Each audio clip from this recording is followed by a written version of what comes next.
Di sebuah negara, tempat prostitusi dilegalkan, tapi di saat yang sama gadis-gadis di bawah umur masih dinikahkan atas nama tradisi kuno. Bayangkan semua itu terjadi di tengah ibu kota yang sibuk di mana lampu lalu lintas terkadang cuma jadi hiasan jalanan.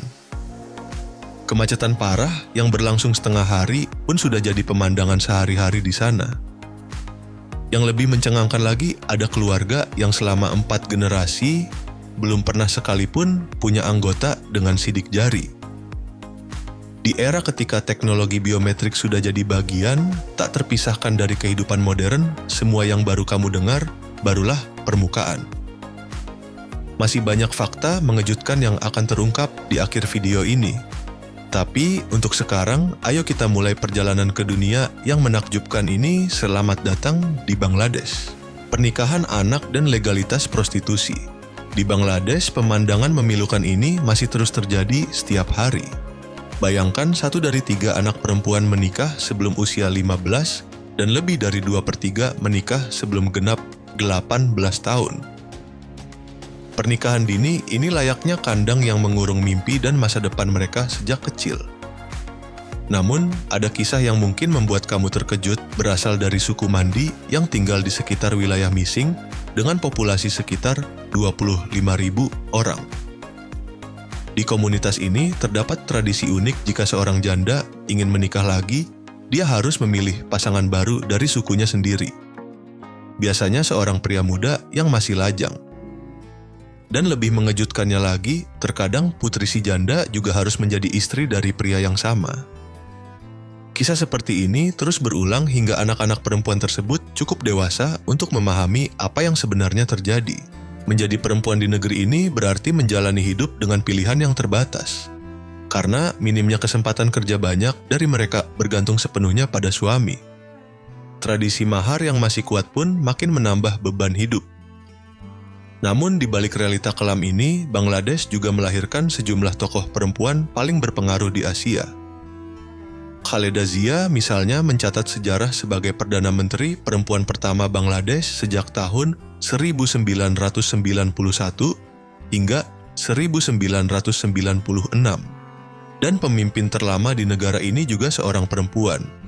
Sheikh Hasina, sosok tangguh yang terus melangkah di dunia politik yang selama ini didominasi laki-laki. Yang lebih unik lagi, Bangladesh menjadi salah satu dari sedikit negara di Asia yang telah melegalkan prostitusi sejak tahun 2000. Sekitar 100.000 perempuan dan anak perempuan bekerja di industri ini, namun hanya 10% di antaranya yang benar-benar memilih jalur itu secara sukarela. Sisanya dipaksa diperdaya atau bahkan dijual oleh orang asing. Atau lebih menyakitkan lagi oleh pasangan atau keluarga sendiri. Yang menyedihkan, tingkat hukuman terhadap pelaku perdagangan manusia hanya sekitar 0,0005%. Angka yang mencerminkan lemahnya sistem hukum yang seharusnya melindungi mereka. Kisah mereka seperti berjalan di lorong gelap tanpa ujung, tanpa siapapun yang benar-benar berdiri di pihak mereka. Tapi, mungkinkah masih ada secercah harapan bagi mereka? Menurut kamu, bagaimana tradisi di mana seorang ibu dan anak bisa berbagi suami memengaruhi hidup mereka? Yuk bagikan pendapat dan perasaanmu di kolom komentar. Kondisi transportasi di Bangladesh. Pernah kebayang nggak sih naik bus sambil duduk di atapnya atau bergelantungan di kereta seperti adegan film laga? Di Bangladesh itu bukan hal aneh. Justru jadi bagian dari keseharian warga. Dhaka, ibu kota negara ini dengan populasi lebih dari 170 juta jiwa sedang menghadapi krisis transportasi yang luar biasa. Bayangkan kota dengan hampir 17 juta penduduk hanya memiliki sekitar 4.000 bus. Artinya, satu bus harus melayani lebih dari 4.200 orang. Sebagian besar bus itu juga sudah tua, berumur lebih dari 20 tahun. Kursinya robek, AC-nya rusak, jendelanya pecah, dan knalpotnya mengeluarkan asap hitam tebal. Tapi, itu baru permukaan saja. Tantangan sesungguhnya ada di kereta api. Dengan kecepatan rata-rata hanya 27 hingga 28 mil per jam, kereta tetap menjadi alat transportasi penting di sana. Penumpang yang punya tiket berdesakan di dalam sementara yang tidak punya memanjat ke atap kereta dan bergantung di sisi gerbong, seolah hidup mereka tergantung pada pegangan itu. Kecelakaan pun kerap terjadi. Salah satu insiden mengakibatkan 30 orang terluka karena tertimpa dahan pohon saat duduk di atap kereta. Di bulan Juni 2016 di distrik Cisanmayai, 2 orang tewas tersengat listrik dan 2 lainnya mengalami luka parah. Di darat Dhaka dikenal sebagai ibu kota becak dunia dengan sekitar 400.000 becak yang beroperasi setiap hari. Ditambah lagi dengan tuk-tuk dan lebih dari 500.000 kendaraan tanpa izin. Lampu lalu lintas bisa dibilang hanya pajangan. Mereka berdiri diam sementara lalu lintas mengalir kacau balau di sekitarnya. Hasilnya, perjalanan singkat di Dhaka bisa memakan waktu 2 hingga 3 kali lipat dari biasanya, meski jaraknya cuma beberapa kilometer. Jadi apakah kamu berani naik kereta penuh sesak itu? Atau membayangkannya saja sudah bikin merinding? Kebiasaan makan orang Bangladesh. Di Bangladesh pagi hari jam 8 tidak dimulai dengan kopi atau roti, tapi dengan nasi dingin yang direndam air. Yaitu hal yang biasa di sini. Sarapan mereka disebut panta, nasi fermentasi dalam air, atau muri, yaitu beras yang dipanggang hingga ringan dan renyah seperti popcorn. Kedengarannya unik, tapi hidangan ini sudah menjadi bagian dari tradisi selama berabad-abad menyatu dalam ingatan kolektif masyarakatnya. Ketika matahari mencapai titik tertinggi, sekitar jam 2 siang, saatnya makan siang. Dan disinilah muncul hidangan sederhana tapi penuh rasa dal. Ini adalah sup kacang lentil yang dimasak perlahan dengan rempah-rempah khas. Aromanya lembut tapi mengundang. Bagi banyak keluarga di sini, dal bukan sekadar makanan. Ini adalah cita, rasa rumah kenangan, masa kecil, dan lambang tradisi. Lalu, kapan mereka makan malam? Bukan jam 7, bukan pula jam 8, tapi bisa sampai jam 11 malam. Saat malam sunyi keluarga berkumpul menikmati makan malam sederhana, biasanya nasi dengan susu. Terdengar aneh, tapi itulah bagian dari ritme hidup khas Asia Selatan. Hidup yang tidak terburu-buru, tidak terkejar waktu. Yang paling menarik perhatian para turis adalah cara mereka makan tanpa sendok, tanpa garpu. Semuanya dengan tangan. Duduk di meja makan Bangladesh, kamu akan melihat bagaimana mereka mencampur nasi dengan kari menggunakan jari atau mencocol capati lembut ke dalam kuah berbumbu pekat. Rasanya bukan hanya di lidah, tapi terasa di jari. Hangat lembut dan penuh tekstur. Sebuah pengalaman yang tak mungkin bisa dirasakan dengan peralatan makan biasa. Dan kalau kamu pikir keunikan kuliner Bangladesh hanya sampai di situ, tunggu dulu. Negara ini juga rumah bagi salah satu cabai paling pedas di dunia, Bhut Jolokia. Tingkat kepedasannya lebih dari 1 juta SHU. Mendekati level semprotan merica yang mencapai 16 juta SHU, satu buah Bhut Jolokia bisa setara dengan 100.000 cabai paprika biasa. Hanya satu gigitan saja bisa membuat bibir seperti terbakar, air mata keluar, dan jantung berdetak kencang seperti genderang panen. Ladang-ladang cabai di Bangladesh terbentang seperti karpet merah menyala di bawah terik matahari. Setiap tahunnya mereka memproduksi sekitar 3.000 ton cabai merah, pemandangan yang bukan hanya indah, tapi benar-benar membara. Dan percayalah, ini baru permulaan dari serangkaian kisah ajaib dari negeri yang luar biasa ini, keluarga tanpa sidik jari. Bayangkan hidup tanpa sidik jari. Tidak bisa membuka kunci ponsel, tidak bisa daftar kartu, SIM, bahkan tidak bisa punya kartu identitas. Terdengar seperti fiksi ilmiah ya? Tapi ini nyata bagi keluarga Shaka di distrik Rahi bagian utara Bangladesh, sebuah kondisi yang telah berlangsung selama 4 generasi.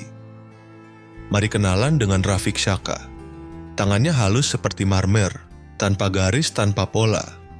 Bukan hanya dia, tapi juga ayah, kakek, bahkan anak-anak lelakinya semua memiliki kondisi yang sama. Di zaman kakeknya, hal ini belum jadi masalah. Tapi, begitu dunia masuk ke era digital, semuanya berubah. Tahun 2008, pemerintah mulai menerbitkan kartu identitas nasional. Ayah Rafiq Abu Shaka ditolak karena tidak punya sidik jari untuk dicetak. Akhirnya, ia diberi kartu khusus tanpa bagian sidik jari.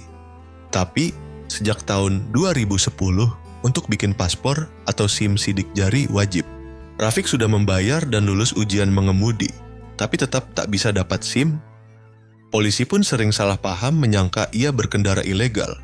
Untuk paspor, ia hanya bisa memilikinya jika membawa surat medis yang menjelaskan kondisi langka ini. Tahun 2016 aturan baru diterapkan semua orang harus menyerahkan sidik jari untuk membeli SIM card. Akibatnya, Rafiq dan para pria di keluarganya tidak bisa mendaftar SIM atas nama mereka. Solusinya pakai SIM yang terdaftar atas nama ibu atau istri. Apa penyebab dari semua kekacauan ini? Jawabannya adalah adermatoglyphia, mutasi gen langka yang menghilangkan seluruh pola sidik jari. Kondisi ini pertama kali dikenal pada tahun 2007 ketika seorang wanita Swiss ditahan di bandara karena tidak memiliki sidik jari. Adermatoglyphia tidak hanya menghapus sidik jari tapi juga membuat kulit tangan dan kaki jadi kering dan sulit berkeringat, menyulitkan tubuh dalam menjaga suhu. Hal-hal sederhana seperti olahraga atau berenang pun bisa jadi masalah besar. Keluarga Shaka harus mengandalkan AC dan kantong es sepanjang tahun untuk tetap nyaman. Sekarang bayangkan, bagaimana nasib orang-orang tanpa jejak di dunia yang semuanya bergantung pada sistem pengenalan biometrik. Dan jika kamu adalah salah satu dari mereka, apa yang akan kamu lakukan?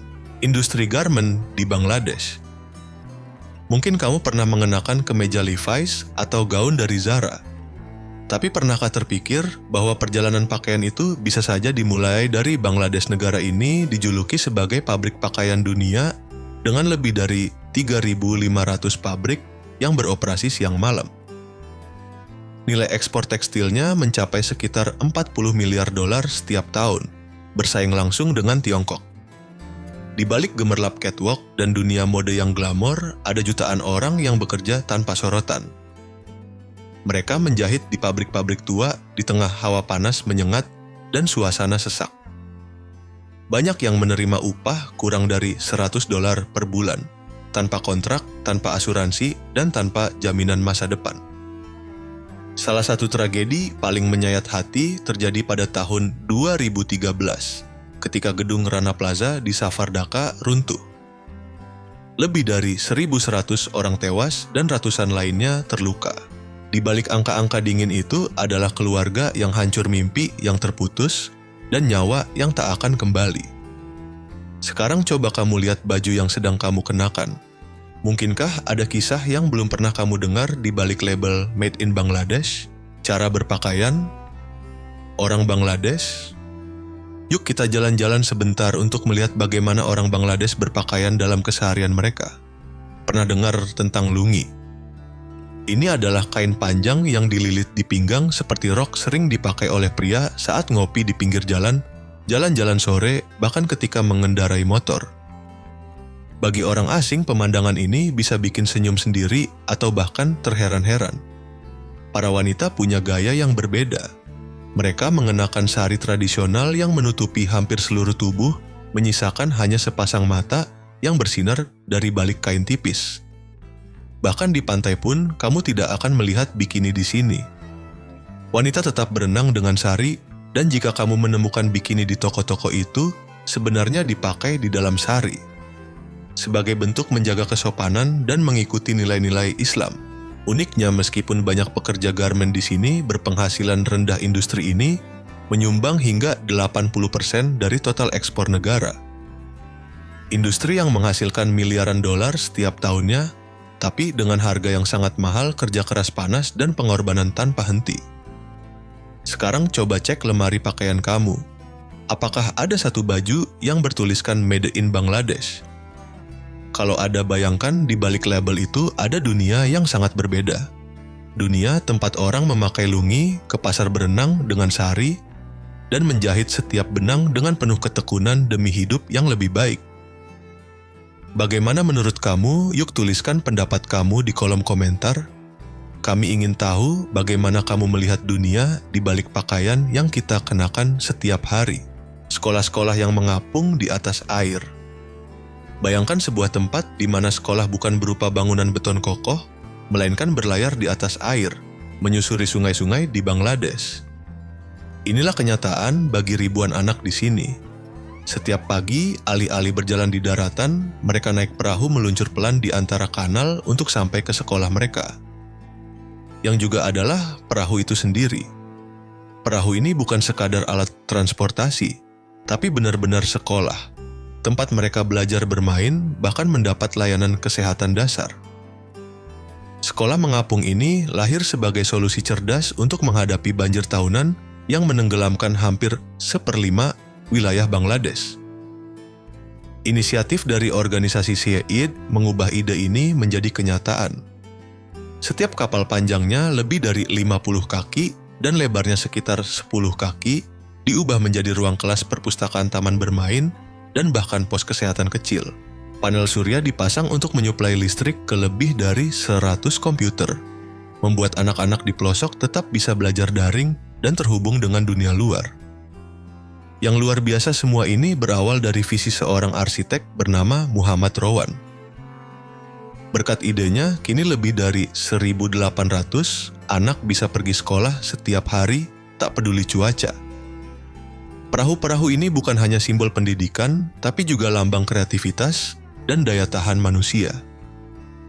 Sebuah bukti bahwa dari keterbatasan kita bisa menciptakan harapan. Tempat bersejarah di Bangladesh tak hanya dikenal karena inovasi pendidikannya, tapi juga kaya akan warisan budaya dan sejarah yang luar biasa.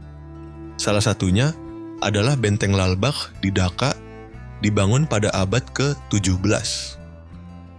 Kompleks ini menakjubkan dengan masjid besar beratap 30, kubah kolam-kolam tenang, dan makam megah milik Bibi Pari, putri dari Shah. Di dalamnya juga terdapat kamar mandi gaya Turki kuno menggambarkan kejayaan arsitektur masa itu.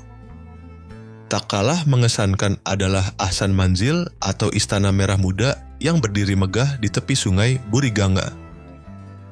Dibangun pada tahun 1872, bangunan ini mencuri perhatian dengan warna khasnya dan gaya arsitektur yang anggun.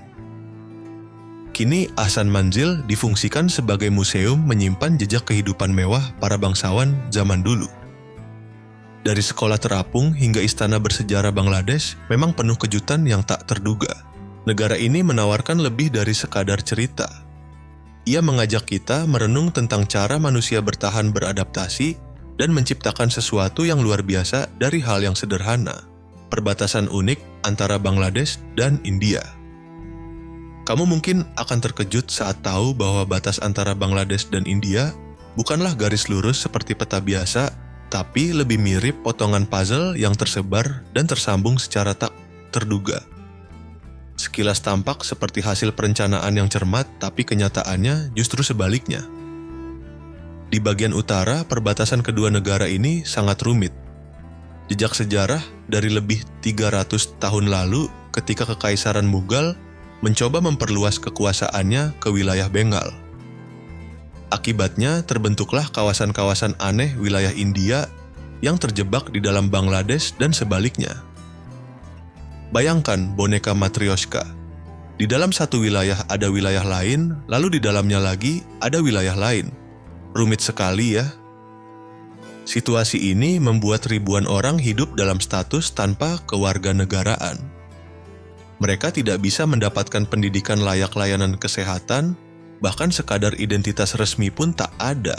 Tapi semuanya berubah pada Juni 2015 saat Perdana Menteri India Narendra Modi dan Perdana Menteri Bangladesh Sheikh Hasina menandatangani perjanjian bersejarah untuk saling tukar wilayah enklave.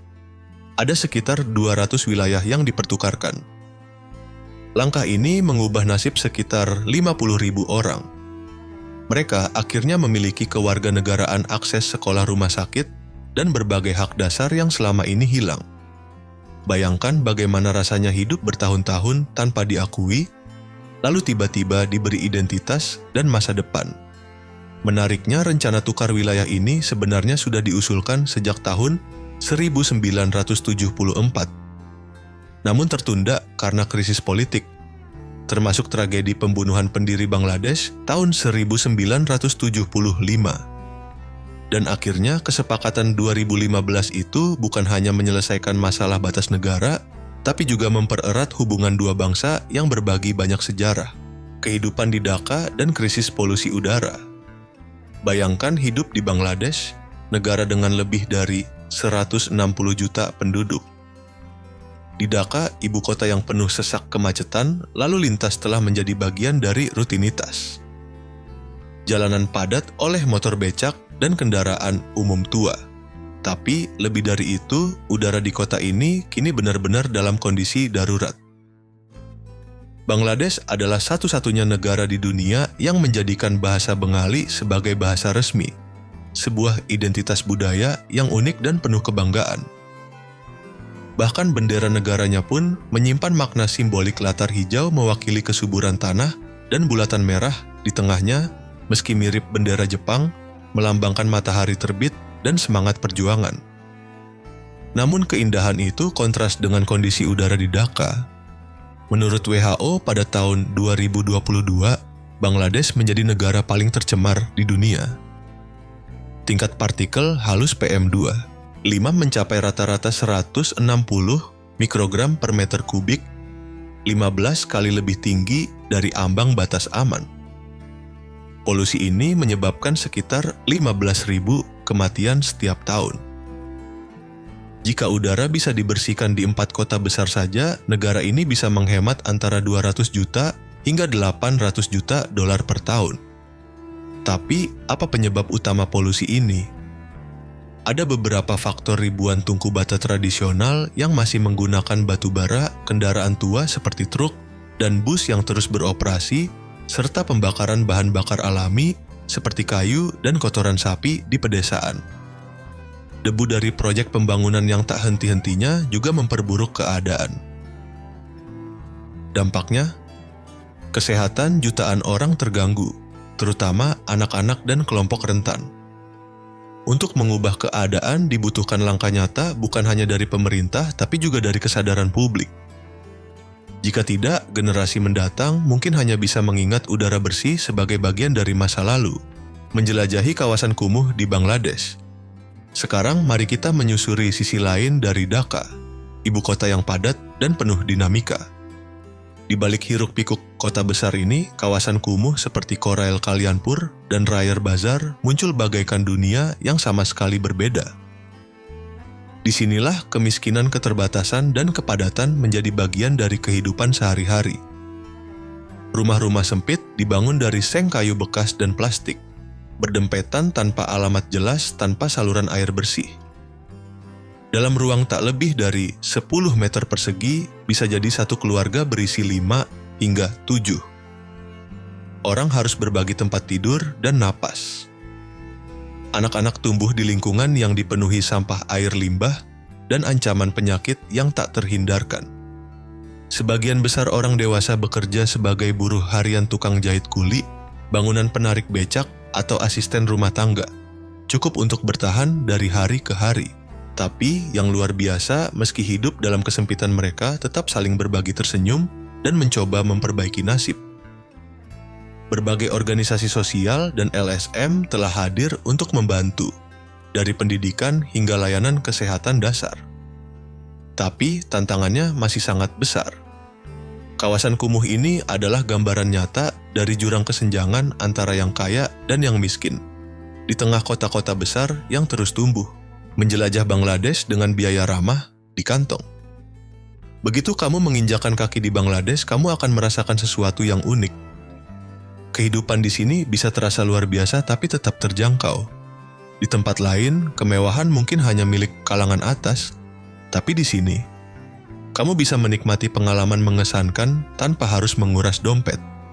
Bagi para backpacker solo traveler atau siapapun yang suka menjelajah tempat baru dengan budget terbatas, Bangladesh adalah permata tersembunyi. Musim terbaik untuk berkunjung adalah antara bulan November hingga Februari. Cuacanya sejuk dan kering, cocok untuk berjalan-jalan di Dhaka mengunjungi situs sejarah, atau menjelajah Sundarbans yang penuh misteri. Kalau kamu datang antara bulan Maret hingga Juni, cuaca memang panas dan lembab. Tapi itu waktu terbaik untuk naik ke pegunungan di Chittagong Hill Tracks atau menikmati pasir putih di Cox's Bazar. Sementara musim hujan dari Juni sampai Oktober justru menyulap negeri ini menjadi hamparan hijau subur. Sylhet dan daerah rawa menjadi pemandangan yang luar biasa. Transportasi sangat terjangkau. Penerbangan domestik berkisar antara 50 hingga $100. Tiket kereta mulai dari $10 dan naik bus antar kota bisa di bawah $20. Di dalam kota kamu bisa naik becak tuk-tuk CNG atau cukup pakai aplikasi ride sharing. Sederhana dan murah. Terima kasih sudah menyempatkan waktu menonton video hari ini. Kalau kamu merasa kontennya menarik, jangan lupa kasih like ya, supaya kami semakin semangat bikin video-video keren lainnya, dan tentunya klik tombol subscribe dan aktifkan lonceng notifikasi biar kamu nggak ketinggalan perjalanan seru kami berikutnya. Negara mana yang paling kamu ingin kami jelajahi selanjutnya? Tulis pendapatmu di kolom komentar, kami sangat ingin tahu. Kalau kamu lagi cari video menarik lainnya, langsung klik konten yang muncul di layar sekarang. Dijamin nggak bakal mengecewakan. Sampai jumpa di video berikutnya.